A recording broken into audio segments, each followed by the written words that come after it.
दुर्गाष्टमी की आप सभी को बहुत बहुत शुभकामनाएं। आशा करता हूँ आप सब लोग बहुत अच्छे होंगे और पढ़ाई अच्छे से कर रहे होंगे। तो हमने 5 पार्ट बना लिए थे और 70 क्वेश्चन तक हमने टेस्ट नंबर 2 के कर लिए थे। आगे के हमें 71 से 100 तक का सफ़र पूरा करना है। उम्मीद करते हैं कि आज हम पूरा कंप्लीट कर लेंगे। टेस्ट 2 को पूरा का पूरा कंप्लीट करने के बाद अगले तीसरे टेस्ट पे लगेंगे। ठीक है, चलिए तो शुरुआत करते हैं। क्वेश्चन नंबर 71 कहता है कि मिलेट के संदर्भ में निम्नलिखित कथनों पर विचार कीजिए। पहला कथन है बाजरा रेतीली और काली मिट्टी में अच्छी तरह से उगता है। और दूसरा कथन है वर्ष 2023 को अंतर्राष्ट्रीय मिलेट ईयर के रूप में मनाया जाएगा। और तीसरा कथन है मिलेट में कार्बन फुटप्रिंट को कम करने और बहुत कम जल के साथ उष्ण जलवायु में जीवित रहने तथा वृद्धि करने की क्षमता होती है। तो मिलेट यानी बाजरा के संबंध में जो पहला कथन दिया गया है, बाजरा रेतीली और काली मिट्टी में अच्छी तरह से उगता है, ये बात बिल्कुल सही है। बाजरा एक ऐसी फसल है जिसको मोस्टली किसी भी तरीके की जो है अगर कम पानी की भी कम पानी की मौजूदगी है, मिट्टी बहुत ज़्यादा अच्छी नहीं है, पानी की उपलब्धता बहुत अच्छे से नहीं हो पा रही है, फिर भी जो है बाजरा एक ऐसा फसल है वहाँ पर अच्छे से ग्रो कर सकता है। लेकिन जो काली मिट्टी और रेतीली मिट्टी होती है उसमें इसका जो है प्रोडक्शन, इसका उत्पादन काफ़ी बड़े पैमाने पर होता है। तो उस मामले में पहला सेंटेंस हमारा जो है सही हो जाता है। ठीक है। दूसरा कथन है वर्ष 2023 को अंतर्राष्ट्रीय मिलेट ईयर के रूप में मनाया जाएगा। ये बात भी बिल्कुल सही है। ये तीसरे वाले कथन पे चलते हैं। मिलेट में कार्बन फुटप्रिंट को कम करने और बहुत कम जल के साथ, मैंने आपको ये पहली चीज़ बता दी है, उष्ण जलवायु में जीवित रहने और वृद्धि करने की क्षमता होती है। तो तीसरा कथन भी सत्य हो जाता है। पहला, दूसरा, तीसरा तीनों कथन सत्य हो जाते हैं, इसलिए हमारा ऑप्शन डी जो है राइट आंसर हो जाता है। थोड़ा सा और इन्फॉर्मेशन को ऐड ऑन करते हैं। नेशनल मिलेट ईयर के संबंध में जो है अगर हम बात करें तो नेशनल मिलेट ईयर जो है 2019 में भारत सरकार द्वारा घोषित किया गया था। ठीक है। और ये जो दूसरा कथन इसमें दिया गया है 71 में, वर्ष 2023 को अंतर्राष्ट्रीय मिलेट ईयर के रूप में मनाया जाएगा। तो आप लोग दो चीज़ें याद रखिएगा, एक अंतर्राष्ट्रीय लेवल पर और एक नेशनल लेवल पर, यानी राष्ट्रीय स्तर पर जो मिलेट ईयर जो है सेलिब्रेट किया गया था वो 2019 था, और जो अंतर्राष्ट्रीय स्तर पर ग्लोबल लेवल पर जो मिलेट ईयर को घोषित किया गया है मनाने के लिए, सेलिब्रेट करने के लिए, वो 2023 का ईयर है। ठीक है। तो ये दो चीज़ याद रखिएगा, इससे जो है आप लोगों को आगे आने वाला हो सकता है क्वेश्चन पर कभी ना कभी मिल सकता है। तो ठीक है। और बाजरा रेतीली काली मिट्टी में उगता है, और इसमें जो स्पेशली जो स्टेट्स हैं, राजस्थान हो गया, उत्तर प्रदेश हो गया, महाराष्ट्र हो गया, गुजरात हो गया और हरियाणा, ये बहुत बाजरा प्रमुख उत्पादक राज्य हैं। ठीक है। और बाजरा जो होता है एक तरह का जैसे ज्वार बाजरा के संदर्भ में अगर हम बात करें तो ज्वार का जो क्षेत्र होता है, क्षेत्रफल होता है, उत्पादन की दृष्टि से तीसरी सबसे महत्वपूर्ण खाद्य फसल होती है। यह वर्षा पर आधारित होती है, जो ज़्यादातर आर्द्र क्षेत्रों में उगाई जाती है, जिन्हें शायद ही सिंचाई की आवश्यकता होती है। प्रमुख उत्पादक राज्य जैसे हो गए, ज्वार के संबंध में हम बता रहे हैं आपको, महाराष्ट्र हो गया, कर्नाटक हो गया, आंध्र प्रदेश हो गया और मध्य प्रदेश हो गया। ठीक है। और मिलेट ईयर के संबंध में मैंने आपको बता ही दिया है, अंतर्राष्ट्रीय स्तर पर 2023 को घोषित किया गया है। तो भारत के प्रस्ताव को 72 देशों ने समर्थन दिया था, और यूनाइटेड नेशन जनरल असेंबली, जिसको संयुक्त राष्ट्र महासभा के नाम से भी जाना जाता है, 5 मार्च 2021 को वर्ष 2023 को अंतर्राष्ट्रीय बाजरा वर्ष, इंटरनेशनल ईयर ऑफ मिलेट्स के रूप में घोषित किया गया था। ठीक है। यह एक तरीके का पीपल मूवमेंट है। इसके माध्यम से जो है यह बाजरा और इससे बने व्यंजनों तथा उसके एडिशन के लिए, मूल्यवर्धन के लिए उत्पादों को विश्व स्तर पर स्वीकार किए जाने में काफ़ी मदद मिलेगी। ठीक है। सॉरी। बाजार में कार्बन फुटप्रिंट को कम करने और बहुत कम जलवाष्प के साथ उष्ण जलवायु में जीवित रहने तथा वृद्धि करने की क्षमता होती है। यह जलवायु स्मार्ट फसल है, और इसलिए चावल गेहूं की फसलों की तुलना में किसानों के लिए यह एक अच्छी जोखिम प्रबंधन रणनीति का गठन करने में सबसे प्रमुख फसल के रूप में जो है गणना की जाती है। ठीक है। इसमें अपेक्षाकृत अधिक मात्रा में पानी और उर्वरक की आवश्यकता नहीं होती है, जैसे कि मैंने आपको शुरुआत में ही ये चीज़ बता दी थी। ठीक है। चलिए क्वेश्चन नंबर 72 पे चलते हैं। 72 क्वेश्चन कहता है, एक सेकेंड, 72 में कहता है कि निम्नलिखित कथन पर विचार कीजिए और बताइए कि इस कौन से इसमें राज्य है जो भूजल उपयोग की दर सर्वाधिक है, यानी ग्राउंड वाटर जो है उनका उपयोग बड़ी मात्रा में किया जाता है। पहला है पंजाब, दूसरा है राजस्थान, तीसरा है उड़ीसा और चौथा है तमिलनाडु। तो इसके संदर्भ में अगर कुछ हम बात करें तो पंजाब, हरियाणा, राजस्थान, तमिलनाडु वाले जो राज्य हैं, यहाँ पर भूमि जल का बहुत बड़ी मात्रा में उपयोग किया जाता है। परंतु जो छत्तीसगढ़ वाला रीजन है और उड़ीसा है, केरल है, ठीक है, ये भूमि जल का बहुत कम मात्रा में उपयोग करते हैं। गुजरात हो गया, उत्तर प्रदेश हो गया, बिहार हो गया, त्रिपुरा हो गया और महाराष्ट्र हो गया, ये अपने भूमि जल संसाधनों का जो है मध्यम मीडियम लेवल पर जो है उपयोग करते हैं। तो उड़ीसा यहाँ से निकल जाता है क्योंकि यहाँ पर वाटर लेवल जो ज़मीनी स्तर का वाटर लेवल है वहाँ का बढ़िया है और वहाँ पे बहुत बड़ी मात्रा में जो है जल की आवश्यकता नहीं होती है, जो उसको जो है ग्राउंड वाटर के द्वारा जो है वहाँ पर उपयोग को बहुत ज़्यादा बढ़ावा दिया जा सके। ठीक है, तो तीसरा अगर गलत होता है तो पहला, दूसरा, चौथा हमारा ऑप्शन जो है ये डी है। डी हमारा ऑप्शन सही होते ही डी राइट आंसर हो जाता है। ठीक है, तो चलिए आगे बढ़ते हैं। क्वेश्चन नंबर 73 कहता है कि एक्रोमेगाली के बारे में निम्नलिखित में से कौन सा कथन सही है। पहला कथन है यह एक हार्मोनल विकार है, और दूसरा है यह एक कैंसरिक ट्यूमर के कारण होता है, और तीसरा है हाथ और पैरों में वृद्धि इसके सामान्य लक्षण हैं। तो एक्रोमेगाली जो होता है, एक्रोमेगाली के संदर्भ में अगर हम बात करें तो एक्रोमेगाली जो है एक तरीके का जो है ये हार्मोनल डिसऑर्डर है, जो मुख्य रूप से वयस्क अवस्था में जो है पिट्यूटरी जो ग्लैंड होती है हमारी उसके द्वारा उत्पादित एक तरीके का ग्रोथ हार्मोन है। ठीक है, इसके अत्यधिक उत्पादन के कारण जो है यह डिसऑर्डर हो जाता है, जिसको हम एक्रोमेगाली बोलते हैं। तो उस संदर्भ में पहला कथन तो हमारा सही हो जाता है। और दूसरा कहता है कि यह कैंसरिक ट्यूमर के कारण होता है। ये चीज़ तो गलत है। फिर मैंने आपको बताया कि यह पिट्यूटरी ग्लैंड द्वारा उत्पादित ग्रोथ हार्मोन के अत्यधिक उत्पादन के कारण होता है, तो दूसरा कथन गलत हो जाता है। और तीसरा कहता है कि हाथ और पैरों में वृद्धि इसके सामान्य लक्षण, क्योंकि ग्रोथ हार्मोन है तो ग्रोथ हार्मोन में क्या होता है, हमारी बॉडी का विकास ही हो रहा होता है। तो हमारी बॉडी के जितने भी पार्ट्स हैं उनमें जब एक्सेसिव मात्रा में, बड़ी मात्रा में जो है वृद्धि हो जाती है तो वो एक तरीके का असामान्य लक्षण हो जाता है। ठीक है, तो असामान्य लक्षण होने की वजह से जो है एक तरीके का डिसऑर्डर का रूप ले लेता है, तो इसलिए हमारा तीसरा कथन भी सही हो जाता है।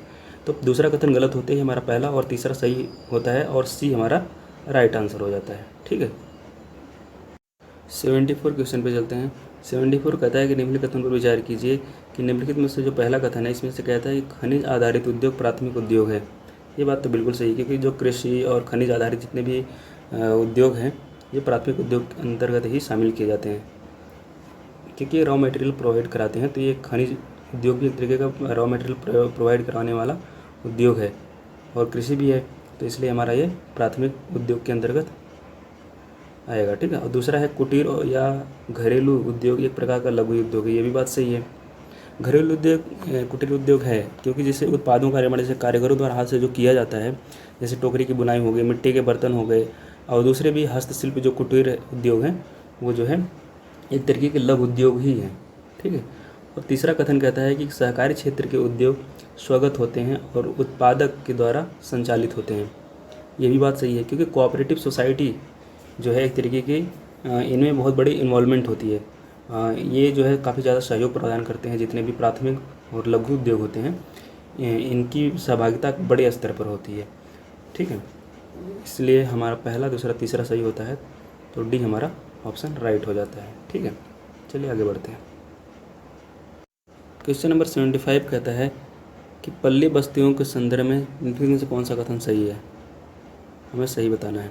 पहला है ये बस्तियां सामाजिक और मानवीय कारकों द्वारा विपरीत होती हैं, और दूसरा है पल्ली बस्तियां अधिकांशतः गंगा के मध्य और निम्न मैदानों में पाई जाती हैं। तो ये दोनों बातें सही हैं, इसे आप लोगों को तो याद रखना पड़ेगा।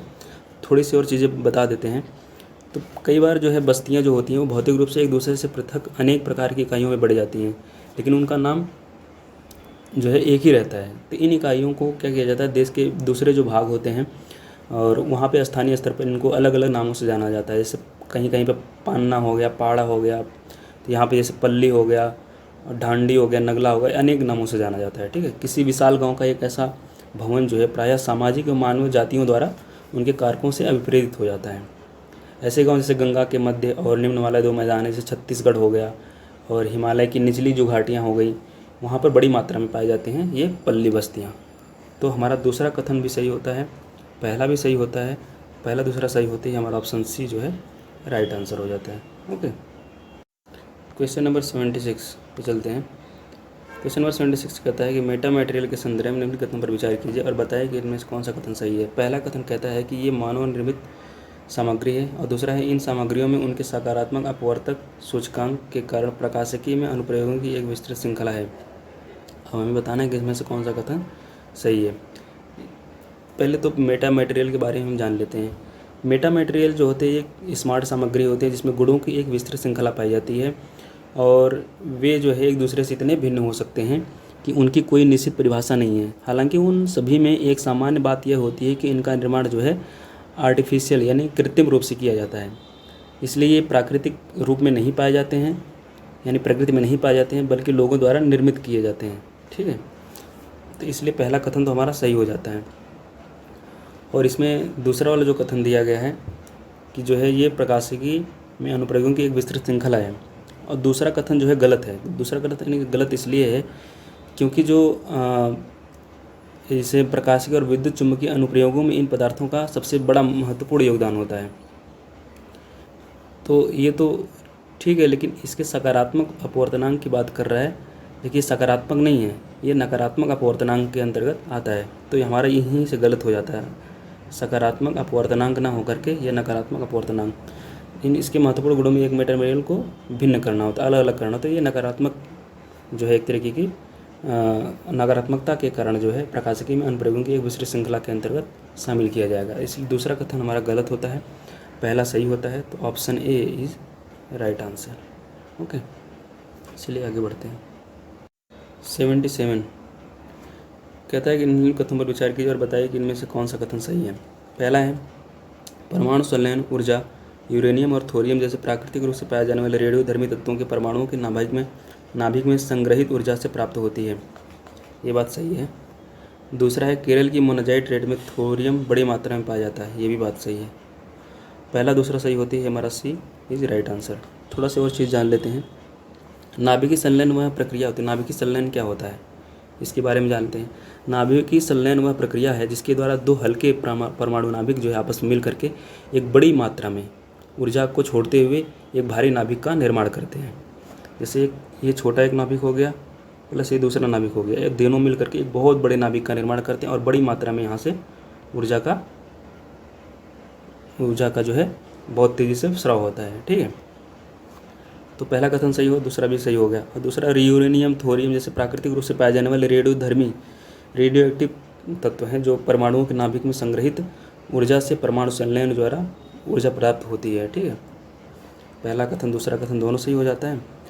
और इस संदर्भ में मैंने बताया कि यहाँ पे जो है केरल के मोनाजाइट रेत में थोरियम की बड़ी मात्रा पाई जाती है, ये भी बात सही है। और भारत में राजस्थान और झारखंड में यूरेनियम की सबसे बड़ी मात्रा पाई जाती है। ये चीज़ आप लोग याद रखिएगा। ठीक है, चलिए आगे बढ़ते हैं। 78 क्वेश्चन नंबर 78 कहता है कि भारत में जनसंख्या घनत्व निश्चित भौतिक संरचना प्रारूप का अनुसरण करता है। इनके प्रारूप को देखते हुए बताना है कि भौगोलिक क्षेत्र कौन सा है जहाँ पे घनी आबादी सबसे ज़्यादा निवास करती है। पहला है मैदानी, दूसरा है डेल्टा, तीसरा है तटीय मैदान और चौथा है प्रायद्वीपीय। पहले एक चीज़ तो आप लोग जान लीजिए, भौतिक कारक वे हैं जैसे जल की उपलब्धता वहाँ जहाँ पे बहुत अच्छी होगी, जलवायु के हिसाब से मानव जहाँ पे बहुत अच्छे से अपना जो है बाकी जो भी उनकी क्रियाएं हैं उनको सही तरीके से संचालित कर सकता है। ठीक है, इस तरह की चीज़ें जहाँ पर होंगी वहाँ पर जो है जनसंख्या का निवास बड़ी मात्रा में होगा, यानी वहाँ पे जो है जनसंख्या एक घनी आबादी निवास कर रही होगी। तो उस संदर्भ में जो हमारा मैदानी क्षेत्र है और वहाँ पे जो है खतरों को देखते हुए जो जैसे पहाड़ी वाली जो रीजन है वहाँ पर जो है एक तरीके का खतरा मौजूद रहता है, क्योंकि पहाड़ियों के खिसकने का डर रहता है, एवलांच होने के भूस्खलन होने के डर रहते हैं। तो इस वजह से जो है वहाँ पे आबादी बहुत कम मात्रा में निवास करती है। जैसे मैदानी जो क्षेत्र है तो उत्तर का जो मैदानी वाला क्षेत्र है और डेल्टा हो गया, तटीय मैदान हो गए, यहाँ पे जनसंख्या का अनुपात जो है दक्षिण वाला जो रीजन है भारत का और मध्य वाला जो भारत है उनकी मात्रा में बहुत बड़ी मात्रा में जो है जनसंख्या निवास करती है। ठीक है, जैसे वहाँ का सिंचाई का विकास हो गया, खनिज हो गया, ऊर्जा संसाधन की उपलब्धता हो जाती है। ठीक है, परिवहन की उपलब्धता आसानी से हो, ये सारी चीज़ें ही जो है जनसंख्या को घनी आबादी में तब्दील करने में सहायक होती हैं। इसलिए हमारा जो है मैदान, डेल्टा, तटीय मैदान, ये प्रायद्वीपीय क्षेत्र के अंतर्गत अगर हम कंपेयर करें तो ये 3 क्षेत्र ऐसे हैं, 3 स्पॉट्स ऐसे हैं जहाँ पर बड़ी मात्रा में जनसंख्या का निवास होता है, यानी यहाँ पे घनी आबादी निवास करती है। तो पहला, दूसरा और तीसरा सही होते ही हमारा ऑप्शन बी राइट आंसर हो जाता है। तो थोड़ा सा और इन्फॉर्मेशन को ऐड ऑन करते हैं। जैसे क्या है कि जैसे मैंने आपको बताया कि सिंचाई का जो विकास है, जैसे राजस्थान वाला जो रीजन है वहाँ पे बड़ी मात्रा में सिंचाई का विकास हो रखा है, ठीक है। और खनिज और ऊर्जा का संसाधनों की उपलब्धता ये झारखंड में बहुत सबसे उच्च स्तर पर है। और परिवहन का जो जाल है वो जो है प्रायद्वीपीय राज्यों में बहुत बहुत तेज़ी से विकास हो रखा है।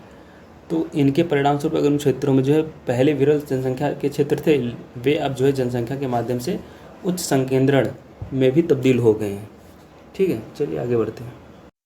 क्वेश्चन नंबर 79 कहता है कि भारत स्थित न्यूट्रिनो वेधशाला INO के संबंध में निम्नलिखित में कथनों पर विचार कीजिए। INO का मतलब हो गया इंडियन न्यूट्रिनो ऑब्जर्वेटरी, ठीक है। इसी से हो गया है भारत में स्थित न्यूट्रिनो वेधशाला।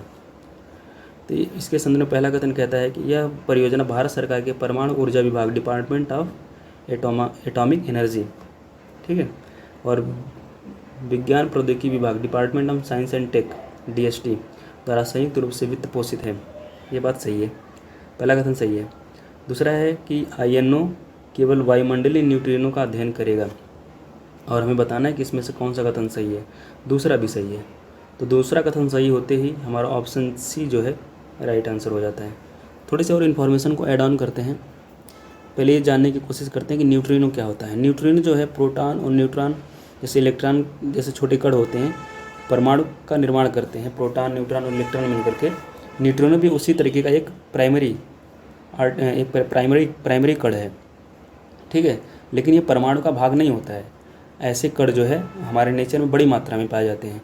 न्यूट्रिनो का द्रव्यमान बहुत कम होता है, इस पर कोई भी किसी भी तरीके का जो है रिचार्ज नहीं होता, कोई भी आवेश नहीं होता है। यह अन्य कणों के साथ जो है अत्यधिक कमज़ोर बल के साथ जो है जुड़ा होता है। न्यूट्रिनो जैसे सोलर न्यूट्रिनो के संदर्भ में अगर हम बातें करें, जैसे अन्य जो तारे हैं, ब्रह्मांडीय किरणें हैं, सौरमंडल से परे जो बिग बैंग थ्योरी से संबंधित हैं, जिससे हमारे ब्रह्मांड की जिससे उत्पत्ति हुई, जिसे बिग बैंग थ्योरी को बोला जाता है, इन्हें भी लैब में तैयार किया जा सकता है, यानी न्यूट्रिनो को जो है लैब में तैयार किया जा सकता है, ठीक है। तो भारत में स्थित जो न्यूट्रिनो वेधशाला है वो जो है एक बहुसंस्थागत प्रयास है एक तरीके का, जिसका उद्देश्य भारत में गैर त्वरक जो आधारित उच्च ऊर्जा वाले कण हैं, परमाणु भौतिकी अनुसंधान के लिए लगभग 1200 मीटर के रॉक कवर के साथ एक विश्व स्तरीय भूमिगत प्रयोगशाला का निर्माण करना है, ठीक है। चलिए आगे बढ़ते हैं। क्वेश्चन नंबर 80 कहता है कि निम्नलिखित कथनों पर विचार कीजिए और बताइए कि इनमें से कौन सा कथन सही नहीं है। पहला है कि भारत में पहली सफल मशीनीकृत कपड़ा मिल वर्ष 1864 में मद्रास में स्थापित की गई थी। और दूसरा है अहमदाबाद को भारत का मैनचेस्टर कहा जाता था। ये बात तो सही है। पहला कथन जो है गलत है और हमें गलत ही बताना है, तो हमारा ऑप्शन ए जो है राइट आंसर हो जाता है। थोड़ी सी और इन्फॉर्मेशन को ऐड ऑन करते हैं और जानते हैं कि पहला कथन हमारा गलत क्यों है। पहली सफल मशीनीकृत कपड़ा मिल जो है 1854 में मुंबई में स्थापित की गई थी, ना कि मद्रास में। ये गलत हो जाता है और ये 64 नहीं 54 होगा, ठीक है, 1854, ओके। और जो है इसके लिए जो कपड़े मिल वाली जो स्थान जो होते हैं, जहाँ पे कपड़ा मिल सबसे ज़्यादा बड़ी मात्रा में जो है कंपनियाँ वहाँ पर अपनी जितनी भी फंक्शन वाले कार्य हैं उनको संचालित करती हैं। वहाँ पे जलवायु उष्ण होनी चाहिए, आर्द्र होनी चाहिए और मशीनों का आयात जो है आसानी से हो सके। बंदरगाह वाला जो रीजन होता है, जैसे कच्चे माल की उपलब्धता आसानी से हो, कुशल श्रम हो, इसके क्षेत्र में जो है वस्त्र उद्योग का काफ़ी तेज़ी से विकास होता है। उसी संदर्भ में जो है मुंबई वाला जो रीजन है वहाँ पर कपड़ा मिल का सबसे पहले विकास होना शुरू हुआ। प्रारंभ में ये उद्योग जो है अनुकूल आर्द्र जलवायु के कारण महाराष्ट्र और गुजरात राज्यों में ही सबसे पहले विकसित हुए। अहमदाबाद को जो है अहमदाबाद को मैनचेस्टर, भारत का मैनचेस्टर इसलिए कहा जाता है क्योंकि यह गुजरात में साबर नदी के तट पर स्थित है। पहली मिल 1859 में स्थापित की गई थी। यह जल्द ही मुंबई के बाद भारत का दूसरा सबसे बड़ा शहर बन गया जो कपड़ा उद्योग के मामले में काफ़ी तेज़ी से विकसित हो रहा था। इसलिए अहमदाबाद को अक्सर जो भारत का मैनचेस्टर कह दिया जाता है। समतल भूभाग और भूमि की आसान उपलब्धता मिलों की स्थापना के लिए बहुत उपयुक्त स्थिति को जागृत करता है। ठीक है, चलिए आगे बढ़ते हैं। 81 कहता है कि इसमें घास के स्थल दिए गए हैं और इससे संबंधित क्षेत्र हैं जहाँ पे घास के मैदान ये जो है उगते हैं, और उनके बताने कि इसमें कौन सा क्षेत्र जो है सही मैच नहीं है, और हमें बताने कि इसमें कौन सा युग्म जो है सही सुमेलित है। पहला है लानोस, वेनेजुएला, ये सही है। वेल्ड, दक्षिण अफ्रीका, ये भी सही है। स्टेपी, ये अर्जेंटीना ना होकर के ये स्टेपी जो है यूरेशिया वाला जो रीजन है। ठीक है, तो ये यूरेशिया में होगा। अर्जेंटीना में जो होता है वो होता है पंपास। अर्जेंटीना में जो होता है वो होता है पंपास। ठीक है, और डाउन्स ऑस्ट्रेलिया, ये भी सही है। तो यानी हमारे 3 युग्म जो है सही हो रहे हैं, तो हमारा 3 युग्म यहाँ पे सही हो जाता है। Answer C is right answer. एक न्यूजीलैंड वाला जो रीजन है वहाँ पे होता है कैंटरबरी,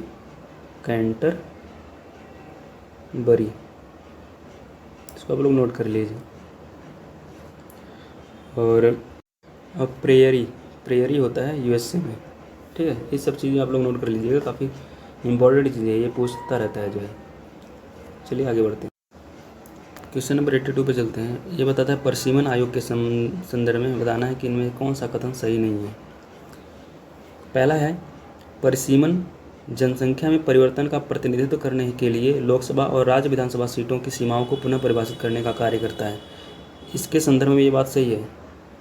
और दूसरा कथन कहता है कि अनुच्छेद 80 के तहत संसद प्रत्येक जनगणना के बाद एक परिसीमन आयोग अधिनियम लागू करता है। तो ये 80 नहीं है, ये अनुच्छेद जो है 82 है। ये 82 के संदर्भ में बात सही है, इसलिए ये गलत हो जाता है। ठीक है, और तीसरा है भारत में ऐसे परिसीमन आयोगों का गठन 5 बार किया गया है। ये 5 बार नहीं है, ये 4 बार है। ये है 4 बार। ठीक है, और ये 4 बार कब कब किया गया है? यह है 1952 और 1962 और 1972 और 2002। ये जो है 4 बार जो है परिसीमन आयोगों का गठन किया गया है। परिसीमन के संदर्भ में भी और थोड़ी सी चीज़ें जान लेते हैं। परिसीमन जो है का मुख्य उद्देश्य होता है कि जनसंख्या के समान वर्गों को समान प्रतिनिधित्व प्रदान किया जाए। इसका उद्देश्य जो है भौगोलिक क्षेत्रों का जो उचित विभाजन करना भी होता है, जिससे चुनाव में एक राजनीतिक दल का लाभ जो है दूसरे दलों के लाभ पर उपस्थित न हो, मौजूद न हो, निर्भर न हो। ठीक है, एक बार अधिनियम लागू होने के बाद केंद्र सरकार एक सेवानिवृत्त सर्वोच्च न्यायालय के न्यायाधीश, मुख्य चुनाव आयुक्त और संबंधित राज्य चुनाव आयुक्तों से निर्मित करके एक परिसीमित आयोग का गठन करती है। आयोग द्वारा जो है निर्वाचन क्षेत्रों की संख्या और सीमाओं का निर्धारण इसी तरह से किया जाता है कि सभी सीटों की संख्या जो है जनसंख्या के आधार पर निर्धारित हो जहाँ तक संभव हो। ठीक है, आयोग को अनुसूचित जातियों और अनुसूचित जनजातियों के लिए आरक्षित सीटों की भी पहचान करने का कार्य दिया जाता है, और वे ऐसे क्षेत्र होते हैं जहाँ इनकी आबादी जो है अपेक्षाकृत अधिक होती है। ठीक है, चलिए आगे बढ़ते हैं। क्वेश्चन नंबर 83 कहता है कि जनसंख्या की प्राकृतिक वृद्धि को मापते समय निम्नलिखित में से किन बातों को ध्यान रखा जाता है? पहला है जन्म, दूसरा है मृत्यु और तीसरा है प्रवास। ठीक है, और हमें बताना है कि इनमें से कौन सा कथन सही है। तो जन्म वाला सेक्शन और मृत्यु, ये 2 चीज़ें जो है प्राकृतिक वृद्धि को मापते समय जनसंख्या की जो वृद्धि होती है उसके संदर्भ में सही है। तो पहला और दूसरा सही होते ही हमारा ए जो है ऑप्शन राइट हो जाता है। थोड़ी सी और चीज़ें जान लेते हैं। किसी क्षेत्र विशेष में जो 2 समयावधियाँ होती हैं उनके बीच में जनसंख्या में होने वाला जो परिवर्तन होता है वही हमें दर्शाता है कि जनसंख्या में क्या परिवर्तन हुआ है, क्या वृद्धि हुई है। जैसे उदाहरण के लिए इसे मान लें, अगर 2001 की भारत की जनसंख्या जो है 102 करोड़ रही हो और 2011 की जनसंख्या 121 करोड़ हो गई हो, तो अगर इसको घटा दें तो हमें जो है वास्तविक संख्या में जो वृद्धि आएगी वो 18 करोड़ के समथिंग आएगी। ठीक है, तो जनसंख्या की वृद्धि दर जो है यह केवल प्रतिशत में व्यक्त किया जाता है, और जनसंख्या की प्राकृतिक वृद्धि होती है किसी विशेष क्षेत्र में 2 समय बिंदुओं के बीच जन्म और मृत्यु के अंतर से जनसंख्या वृद्धि को निर्धारित करती है। तो इसलिए जन्म और मृत्यु को ही शामिल किया जाएगा, इसमें प्रवास शामिल नहीं होगा। जनसंख्या की जो वास्तविक वृद्धि होती है उसमें जन्म मृत्यु प्लस आंतरिक प्रवासन यानी प्रवास को भी शामिल कर लिया जाएगा, और माइनस बाह्य प्रवासन। इन दोनों के जो है डिफरेंस से, उनका अंतर करके और जन्म मृत्यु के अंतर को ले करके जब हम एडिशन करते हैं तो हमें जो प्राप्त होता है वो जनसंख्या की वास्तविक वृद्धि होती है। और जनसंख्या की वास्तविक वृद्धि में जो है जन्म मृत्यु के साथ साथ प्रवास वाला भी जो है सेक्शन शामिल होता है, ठीक है। और जनसंख्या की प्राकृतिक वृद्धि में केवल जन्म और मृत्यु वाला सेक्शन शामिल होता है, ठीक है। चलिए आगे बढ़ते हैं। क्वेश्चन नंबर 84 कहता है कि हमें निम्नलिखित कथनों पर विचार करना है और बताना है कि इनमें से कौन सा कथन सही है। पहला है उष्णकटिबंधीय पर्णपाती वन केवल भारत और ऑस्ट्रेलिया में पाए जाते हैं। और दूसरा है कथन उष्णकटिबंधीय सदाबहार वन भूमध्य रेखा के आसपास ही पाए जाते हैं। और हमें बताना है कि इनमें से कौन सा कथन सही है। तो उष्णकटिबंधीय सदाबहार वन के संदर्भ में जो भूमध्य रेखा वाला जो रीजन है वहाँ पर तो इनकी उपस्थिति होती है, इसलिए दूसरा वाला कथन तो सही है। उष्णकटिबंधीय पर्णपाती वन केवल भारत केवल वाला ये जो सेक्शन छूट गया, इसी से ये जो है गलत हो जाता है, ठीक है। तो पहला कथन गलत है, दूसरा सही है, तो हमारा बी जो है राइट आंसर हो जाएगा। ओके, थोड़ा सा और जान लेते हैं। उष्णकटिबंधीय पर्णपाती वन जो होते हैं ये एक तरीके के मानसूनी वन भी होते हैं, जो भारत, उत्तरी ऑस्ट्रेलिया और मध्य अमेरिका के बड़े हिस्सों में पाए जाते हैं।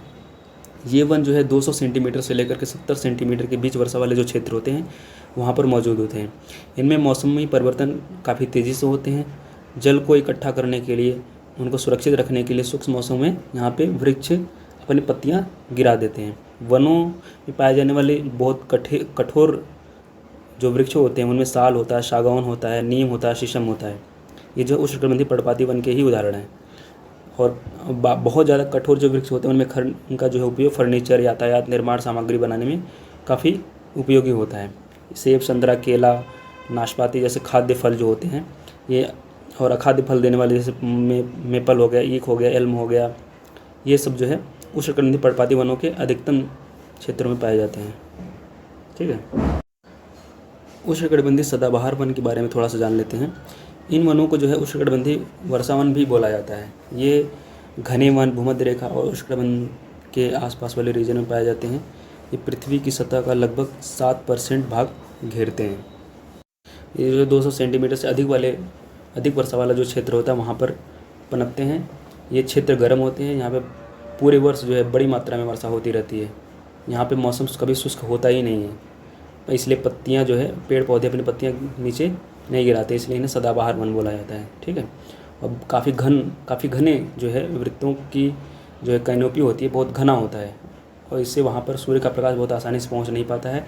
तो आमतौर पर यहाँ पर जो है दृढ़ काष्ठ जो है बहुत कठोर वृक्ष जो होते हैं लकड़ियों वाले, वो रोजवुड हो गया, अबनुस हो गया, महोगनी हो गया, ये पाए जाते हैं। अंडमान निकोबार वाला द्वीप समूह जो हो गया, और अरब सागर की सीमा से लगे हुए जो वेस्टर्न घाट है, पश्चिमी घाट, प्रायद्वीपीय भारतीय तटरेखा और पूर्वोत्तर की असम के बड़े वाले जो उस क्षेत्र हैं वो उष्णकटिबंधीय सदाबहार वन के ही उदाहरण हैं, ठीक है।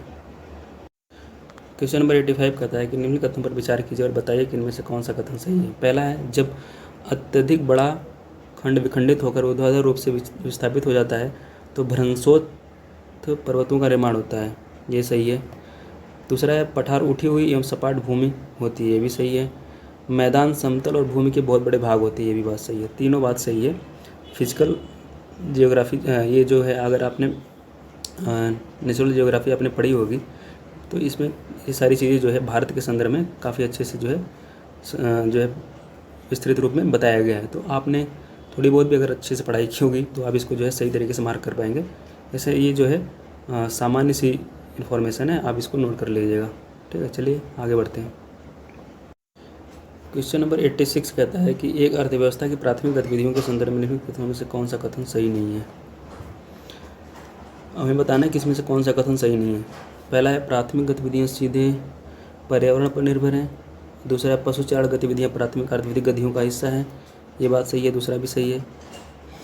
और प्राथमिक गतिविधियों में संलिप्त व्यक्तियों को ब्लू कॉलर वर्कर कहा जाता है, ये गलत है। और चौथा है प्राथमिक गतिविधियों के संदर्भ में में सीधे पृथ्वी के संसाधनों का उपयोग किया जाता है, ये भी बात सही है। और ये सी वाला जो ऑप्शन है ये गलत इसलिए है क्योंकि जो प्राथमिक गतिविधियों में संलिप्त जो व्यक्ति होते हैं, वर्कर होते हैं, उनको ब्लू कॉलर वर्कर नहीं कहा जाता है, इनको कहा जाता है red collar worker, red collar worker. ठीक है, चलिए आगे बढ़ते हैं।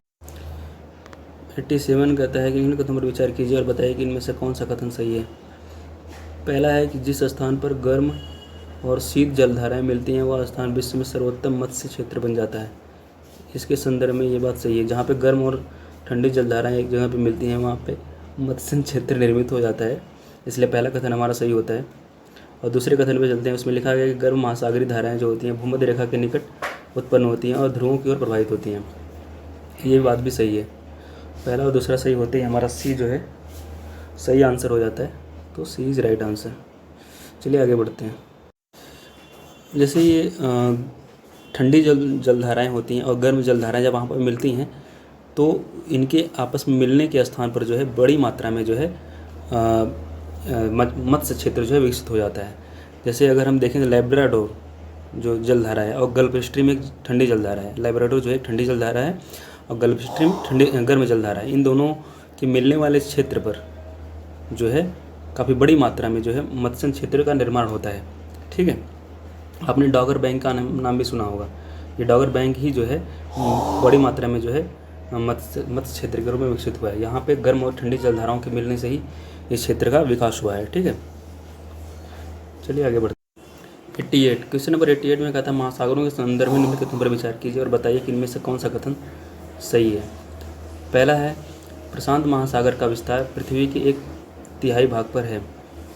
और दूसरा है अटलांटिक महासागर का पश्चिमी तट उत्तर एवं दक्षिण अमेरिका से घिरा हुआ है। ठीक है, और तीसरा कहता है कि हिंद महासागर का आकार लगभग वृत्ताकार है। ये आप इसको गलत कर सकते हैं। मैप पे अगर आपने थोड़ी बहुत भी नज़र दौड़ाई होगी तो आप इसको सही तरीके से मार्क कर पाएंगे कि ये वृत्ताकार तो नहीं होगा। ठीक है, तीसरा गलत होता है। चौथे पे चलते हैं। आर्कटिक महासागर प्रशांत महासागर से छिछले जल वाले एक संकरे भाग जिसे बेरिंग जल स्ट्रेट के नाम से जाना जाता है से जुड़ा हुआ है। ये बात भी सही है। तो पहला, दूसरा और चौथा ऑप्शन जो है हमारा ये सही है और हमें सही बताना था। ठीक है, और एक चीज़ आपको बता दूं, जो विश्व के 5 महासागर में से प्रशांत महासागर है, अटलांटिक महासागर, हिंद महासागर, दक्षिणी महासागर, आर्कटिक महासागर है। ठीक है, पांचों महासागरों के बारे में थोड़ा थोड़ा जान लेते हैं। प्रशांत महासागर जो है सबसे बड़ा महासागर है। यह पृथ्वी की 1/3 क्षेत्र पर फैला हुआ है। पृथ्वी का सबसे बड़ा गर्त जिसको मेरियाना ट्रेंच बोला जाता है ये प्रशांत महासागर में ही स्थित है। ठीक है, और अटलांटिक महासागर जो विश्व का दूसरा सबसे बड़ा महासागर है, यह अंग्रेजी के एस अक्षर के समान आकृति का है। ठीक है, इसके पश्चिमी किनारे पर उत्तर दक्षिण अमेरिका है तथा पूर्वी किनारे पर यूरोप और अफ्रीका है। और हिंद महासागर के संदर्भ में अगर बात करें तो यह एक ऐसा महासागर है जिसका नाम जो है किसी देश के नाम पर रखा गया है, वो है भारत।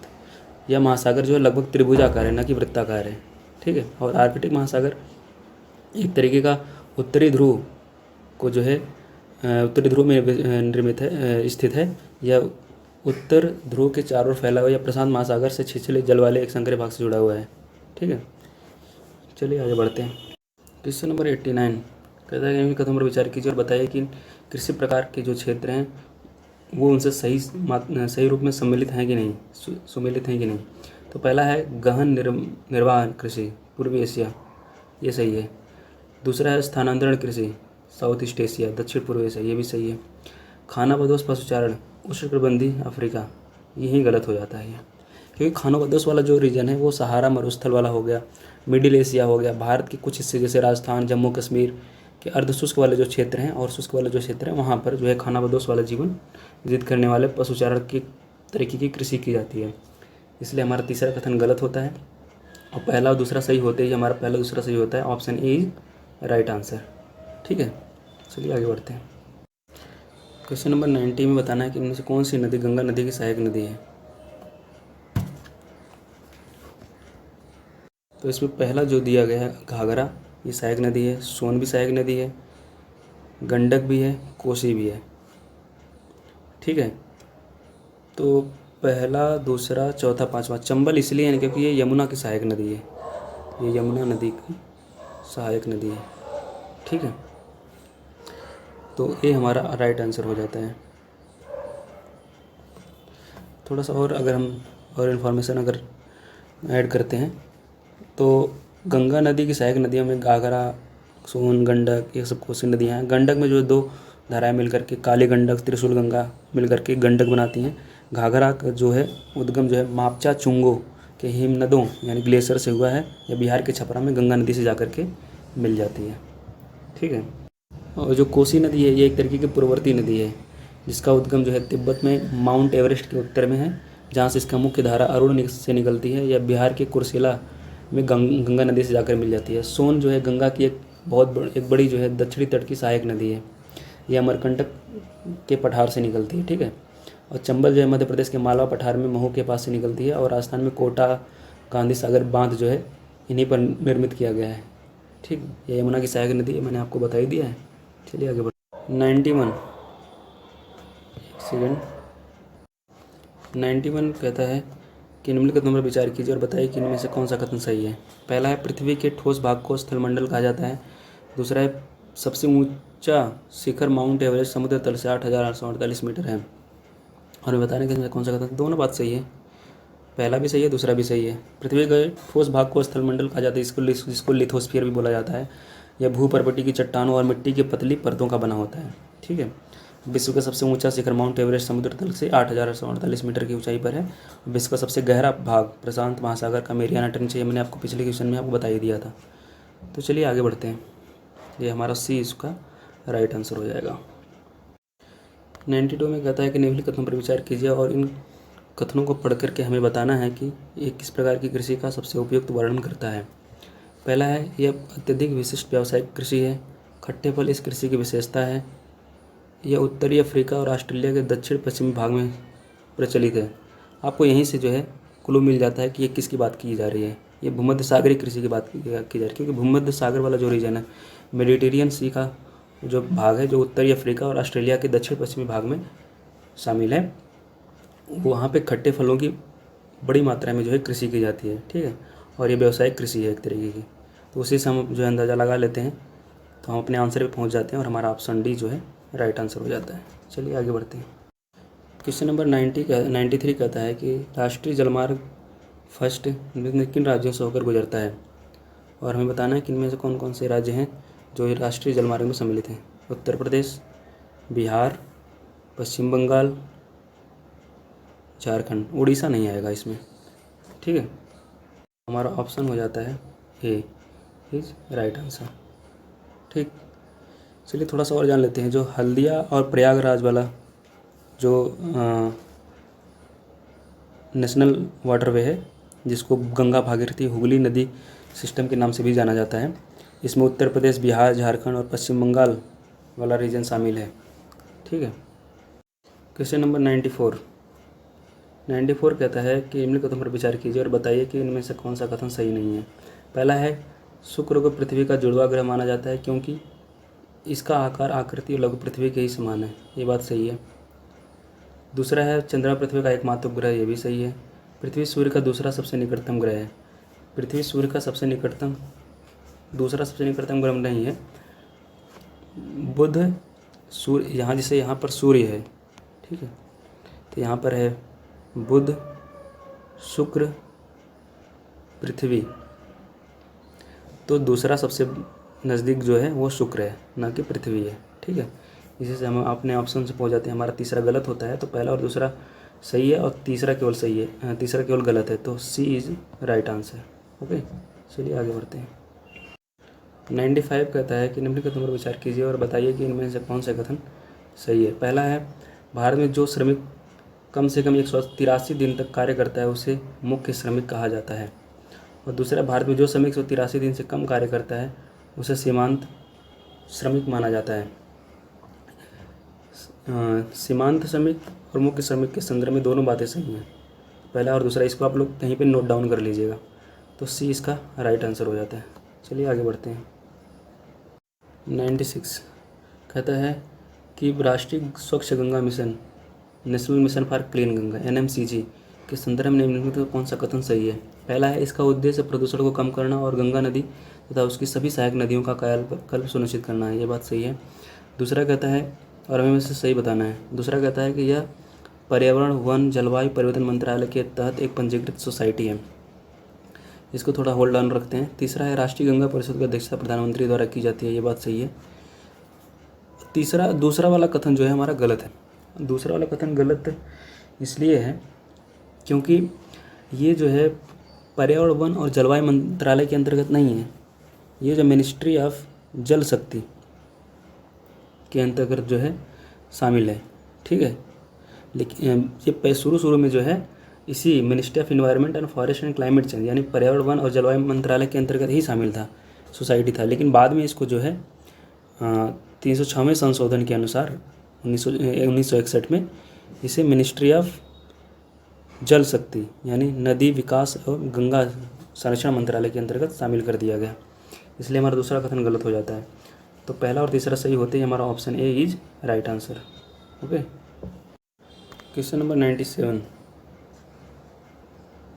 क्वेश्चन नंबर 97 कहता है कि निम्नलिखित कथन पर विचार कीजिए और बताइए कि इनमें से कौन सा कथन सही नहीं है। पहला है पृथ्वी के परिक्रमण द्वारा इसके अक्ष के चारों ओर बनने वाले तल को कक्षीय तल के रूप में जाना जाता है। और दूसरा है ग्लोब प्रवाह वृत्त जो दिन और रात को विभाजित करता है उसे प्रकाश वृत्त कहते हैं। पहला कथन तो सही है और दूसरा वाला गलत है।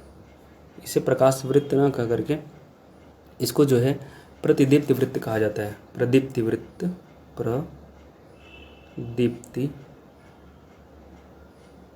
प्रदीप्ति वृत्त बोला जाता है, ठीक है। इसलिए दूसरा कथन गलत और हमें गलत वाला ही कथन ढूंढना था, तो हमारा बी जो है राइट आंसर हो जाता है, ठीक है। चलिए आगे बढ़ते हैं।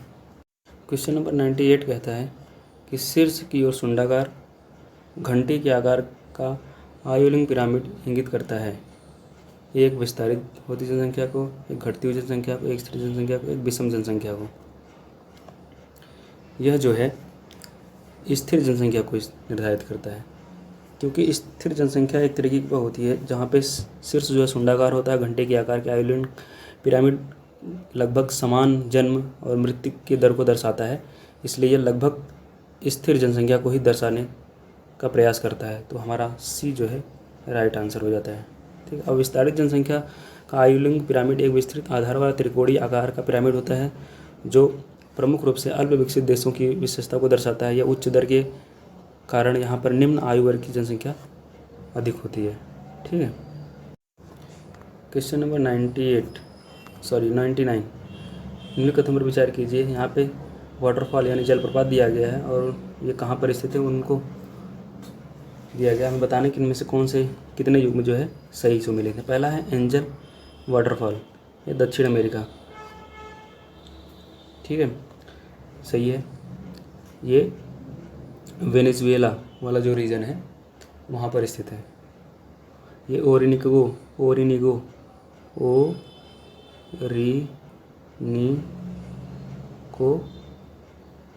नदी पर जो है स्थित है, ठीक है। नियाग्रा वाटरफॉल ये भी सही है, उत्तरी अमेरिका यानी ये कनाडा और यूएसए की बॉर्डर पर स्थित है। तीसरा है विक्टोरिया वाटरफॉल, ये अफ्रीका में स्थित है, ये भी सही है। जाम्बिया और जिम्बाब्वे की सीमाओं पर स्थित है, ठीक है, विक्टोरिया वाटरफॉल। इसलिए तीनों कथन सही है हमारे, तो D is right answer. 100 question में किस देश की सीमा सहारा मरुस्थल से लगती है। हमें बताना है कि इनमें कौन कौन से देश हैं और ऑप्शन में कौन सा कथन सही सम्मिलित है। अल्जीरिया, नाइजर, ट्यूनीशिया और मोरक्को, ये चारों के चारों देश जो है सीमा सहारा मरुस्थल से साझा करते हैं। तो हमारा डी जो है राइट आंसर हो जाता है, ठीक है। विश्व का सबसे बड़ा मरुस्थल है सहारा मरुस्थल। यह जो है क्षेत्रफल लगभग 8.54 मिलियन किलोमीटर स्क्वायर का क्षेत्रफल जो है धारण करता है। इसकी सीमा जो है 11 देशों से लगती है, जैसे अल्जीरिया, चाड, मिस्र, Libya, Mali, Mauritania, Morocco, Niger, Sudan, west of Sahara वाला जो रीजन है ट्यूनीशिया, ठीक है। और यहाँ पे कुछ प्रमुख जनजातियाँ भी निवास करती हैं, इसको भी याद रखिएगा, जैसे बैदोइन हो गया, तुआरेग हो गया। सहारा मरुस्थल में जो है एक तरीके की जो जनजातियाँ हैं वो निवास करती हैं। इनको आप लोग नोट डाउन कर लीजिएगा, ठीक है। चलिए, तो आज हमारा टेस्ट नंबर 2 कंप्लीट होता है। आप सभी भाइयों एवं बहनों का बहुत बहुत तहे दिल से शुक्रिया। और बाकी जो भी पहले टेस्ट और दूसरे टेस्ट दोनों के आपको जो प्लेलिस्ट मिल जाएंगे, आप यूट्यूब चैनल पर जा करके एक बार विजिट करके सारे के सारे जितने भी वीडियोज़ हैं उनको देख डालिएगा। बाकी आने वाला जो तीसरा टेस्ट है हम जल्दी ही कोशिश करेंगे, शुरुआत करेंगे उसकी, ठीक है। चलिए, आप सब लोगों का बहुत बहुत धन्यवाद।